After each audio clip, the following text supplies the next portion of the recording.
ಕಳೆದ 3 ದಿನದಿಂದ DK brothers ದೆಹಲಿಯಲ್ಲೇ ಠಿಕಾಣಿ ಹೂಡಿದ್ದಾರೆ. ಅದರಲ್ಲೂ ಕೂಡ ಬಹಳಷ್ಟು ಸರ್ಕಸ್ ಮಾಡ್ತಾ ಇದ್ದಾರೆ. ಹೈಕಮಾಂಡ್ ನಾಯಕರ ಜೊತೆ ಭೇಟಿಯಾಗಿ ಈ ಬಾರಿಯಾದರೂ ನಮಗೆ ನ್ಯಾಯ ಕೊಡಿಸಿ ಏನು ಮಾತು ಕೊಟ್ಟಿದ್ರಲ್ಲ ಅದನ್ನ ಉಳಿಸ್ಕೊಳ್ಳಿ ಅಂತಿದ್ದಾರೆ. ಹಾಗಾಗಿ ಈಗ ದೆಹಲಿಯಿಂದ ಬರಿಗೈಯಲ್ಲೇ ವಾಪಸ್ಸಾದ್ರ ಡಿಕೆಶಿ ಅನ್ನೋ ಪ್ರಶ್ನೆ ಹುಟ್ಟುತ್ತಾ ಇದೆ. ಭ್ರಾಂತಿ ಆಗುತ್ತಾ ಕೈ ಪಡೆಯೊಳಗೆ ಮೇ ಕ್ರಾಂತಿ ನಿಜವಾಗ್ಲೂ ಆಗುತ್ತಾ? ಹಾಗಾದ್ರೆ ಇದು ಕ್ಲೈಮ್ಯಾಕ್ಸ್ ಹಂತದಲ್ಲಿ ಇದೆಯೋ ಏನೋ ಗೊತ್ತಿಲ್ಲ. ಆದ್ರೆ ಈಗ ಜಸ್ಟ್ ಖರ್ಗೆಗಷ್ಟೇ ಭೇಟಿ ಆಗೋದು ಸೀಮಿತ ಆಗೋಗಿದೆ. ದಿಲ್ಲಿ ಟೂರ್ ಡಿಕೆ ಬ್ರದರ್ಸ್ಗೋಸ್ಕರ. ಹಾಗಾಗಿ ಡಿಕೆ ಬ್ರದರ್ಸ್ ರಾಹುಲ್ ಮತ್ತೆ ಸೋನಿಯಾ ಅವರನ್ನ ಭೇಟಿ ಆಗ್ಲಿಕ್ಕೆ ಬಹಳಷ್ಟು ಸರ್ಕಸ್ ಮಾಡಿದ್ದಾರೆ. ಆದ್ರೆ ಭೇಟಿ ಆಗಿಲ್ಲ. 3 ದಿನ ದೆಹಲಿಯಲ್ಲಿದ್ರೂ ಕೂಡ ಹೈಕಮಾಂಡ್ ನಾಯಕರು ಸಿಗ್ತಾ ಇಲ್ಲ. ಪವರ್ ಶೇರಿಂಗ್ ಚರ್ಚೆಗೆ ತೆರಳಿದಂತ ಡಿಕೆ ಬ್ರದರ್ಸ್ ಅರ್ಧಕ್ಕೆ ಮುಗಿತಾ ಅಧಿಕಾರ ಹಂಚಿಕೆ ಚರ್ಚೆ ಅನ್ನೋ ಪ್ರಶ್ನೆ ಹುಟ್ಟುತ್ತಾ ಇದೆ. ಬಂದ ದಾರಿಗೆ ಸುಂಕವಿಲ್ಲ ಅನ್ನುವಂತೆ ಡಿಕೆಶಿ ಈಗ ವಾಪಸ್ಸಾಗಿದ್ದಾರೆ. ಬೇಸರದಲ್ಲೇ ರಾಜ್ಯಕ್ಕೆ ಮರಳಿದ್ದಾರಂತೆ ಡಿಸಿಎಂ ಡಿಕೆ ಶಿವಕುಮಾರ್. ಹೀಗೆ ಫೈನಲಿ ಮೇನಲ್ಲಿ ಏನಾದ್ರೂ ಕ್ರಾಂತಿ ಆಗುತ್ತಾ ಅಥವಾ ಮೇ 10ನೇ ತಾರೀಕಾದ ನಂತರ ಏನಾದ್ರೂ ಬದಲಾವಣೆ ಆಗುತ್ತಾ? ಆದ್ರೆ ಚುನಾವಣೆಯ ಫಲಿತಾಂಶದ ನಂತರ ರಾಜ್ಯ ಕಾಂಗ್ರೆಸ್ ಸರ್ಕಾರದಲ್ಲಿ ಬದಲಾವಣೆ ಆಗುತ್ತಾ ಅನ್ನುವಂಥ ಪ್ರಶ್ನೆ. ಹಾಗಾಗಿ 3 ದಿನ ಬಹಳಷ್ಟು ಸರ್ಕಸ್ ಮಾಡಿದ್ದಾರೆ ಡಿಸಿಎಂ ಡಿಕೆ ಶಿವಕುಮಾರ್ ಹಾಗೂ ಡಿಕೆ ಸುರೇಶ್. ಆದ್ರೆ ಇಲ್ಲಿ ಸೋನಿಯಾ ಗಾಂಧಿ ಕೂಡ ಸಿಗಲಿಲ್ಲ, ರಾಹುಲ್ ಗಾಂಧಿ ಕೂಡ ಸಿಗಲಿಲ್ಲ.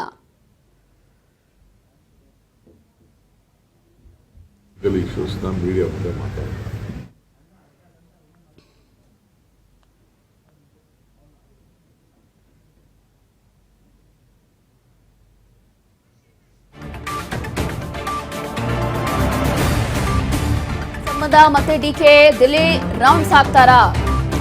ರಾಹುಲ್ಗೆ ದೆಹಲಿಗೆ ಬಂದ್ಮೇಲೆ ಬನ್ನಿ ಅಂತ ಖರ್ಗೆ ಹೇಳಿದಾರಾ ಅನ್ನೋದು ಪ್ರಶ್ನೆ. ಪಂಚರಾಜ್ಯಗಳ ಚುನಾವಣೆಯಲ್ಲಿ ರಾಹುಲ್ ಸದ್ಯಕ್ಕೆ ಬ್ಯುಸಿ ಆಗಿದ್ದಾರೆ. ಹಾಗಾಗಿ ರಾಹುಲ್ ಗಾಂಧಿ ಬಂದ್ಮೇಲೆ ಮೊದಲು ಖರ್ಗೆ ಚರ್ಚೆ ಮಾಡಬಹುದು. ಖರ್ಗೆ ಸಭೆ ನಡೆಸಿದ ಮೇಲೆಯೇ ಡಿಕೆಶಿಗೆ ಬುಲಾವ್ ಬರ್ಬೋದು. ಎಲೆಕ್ಷನ್ ರಿಸಲ್ಟ್ ವರೆಗೂ ಸುಮ್ಮನಿರು ಅಂತ ಖರ್ಗೆ ಹೇಳಿದ್ದಾರಂತೆ. ಆದ್ರೆ ಇದು ಎಷ್ಟು ಸತ್ಯನೋ ಗೊತ್ತಿಲ್ಲ. ಇಷ್ಟು ದಿನ ಕಾದಿದ್ದೀರಾ, ಸ್ವಲ್ಪ ದಿನ ಸುಮ್ಮನಿರಿ ಅಂತ ಭರವಸೆ ಕೊಟ್ಟಿದ್ದಾರೆ. ಕೊನೆ ಕ್ಷಣದಲ್ಲಿ ಯಾಕೆ ಅಂತ ಹೇಳಿ, ಅವಸರ ಏನಕ್ಕೆ ಅಂತ ಹೇಳಿ ಖರ್ಗೆ ಕೇಳಿದ್ದಾರಂತೆ. ಖರ್ಗೆ ಮಾತಿಗೆ ಓಕೆ ಅಂದಿದ್ದಾರೆ ಡಿಕೆ ಬ್ರದರ್ಸ್. ಹಾಗಾಗಿ ಮೇ 10ರ ಒಳಗೆ ನಿರ್ಧಾರ ಮಾಡುವಂತೆ ಈಗ ಮನವಿ ಮಾಡಿಕೊಂಡಿದ್ದಾರೆ. ನಾನು ಯಾವುದೂ ಪೊಲಿಟಿಕಲ್ ಇಶ್ಯೂಸ್ನ ಮೀಡಿಯಾ ಮುಂದೆ ಮಾತಾಡ್ತೀನಿ. ಟೈಮ್ ಬಂದಾಗ ನಿಮಗೆಲ್ಲ ಅದೆಲ್ಲ ಗೊತ್ತಾಗ್ಬೋದಿತ್ತು. ಹಿಂಗನೇ ಹೇಳ್ತೀನಿ, ನಾಟ್ ಇದು ನಮ್ಮಲ್ಲಿ ಏನು ಯಾವ ಸಮಸ್ಯೆ ಏನೂ ಇಲ್ಲ, ಯಾವ ಪಾಲಿಟಿಕ್ಸು ಇಲ್ಲ, ಏನಿಲ್ಲ. ಏನೇನಾಗಬೇಕು, ಏನೇನು ತೀರ್ಮಾನಗಳಾಗಿದೆಯೋ ಆ ತೀರ್ಮಾನಗಳು. ನಾನು ಯಾವುದೂ ಪೊಲಿಟಿಕಲ್ ಇಶ್ಯೂಸ್ನ ಮೀಡಿಯಾ ಮುಂದೆ ಮಾತಾಡ್ತೀನಿ.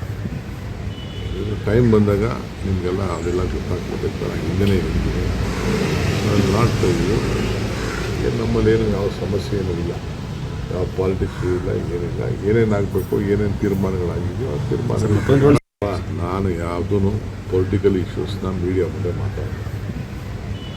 ಟೈಮ್ ಬಂದಾಗ ನಿಮಗೆಲ್ಲ ಅದೆಲ್ಲ ಗೊತ್ತಾಗ್ಬೋದಿತ್ತು. ಹಿಂಗನೇ ಹೇಳ್ತೀನಿ, ನಾಟ್ ಇದು ನಮ್ಮಲ್ಲಿ ಏನು ಯಾವ ಸಮಸ್ಯೆ ಏನೂ ಇಲ್ಲ, ಯಾವ ಪಾಲಿಟಿಕ್ಸು ಇಲ್ಲ, ಏನಿಲ್ಲ. ಏನೇನಾಗಬೇಕು, ಏನೇನು ತೀರ್ಮಾನಗಳಾಗಿದೆಯೋ ಆ ತೀರ್ಮಾನಗಳು. ನಾನು ಯಾವುದೂ ಪೊಲಿಟಿಕಲ್ ಇಶ್ಯೂಸ್ನ ಮೀಡಿಯಾ ಮುಂದೆ ಮಾತಾಡ್ತೀನಿ. ಡಿಕೆ ಶಿವಕುಮಾರ್ ಅವರಿಗೆ ಎಐಸಿಸಿ ಅಧ್ಯಕ್ಷರು ಭರವಸೆ ಕೊಟ್ಟಿದ್ದಾರೆ. ಇಷ್ಟು ದಿನ ಕಾದಿದ್ದೀರಾ, ಇನ್ನ ಸ್ವಲ್ಪ ದಿನ ವೇಟ್ ಮಾಡಿ ಅಂತ ಹೇಳಿದ್ದಾರೆ.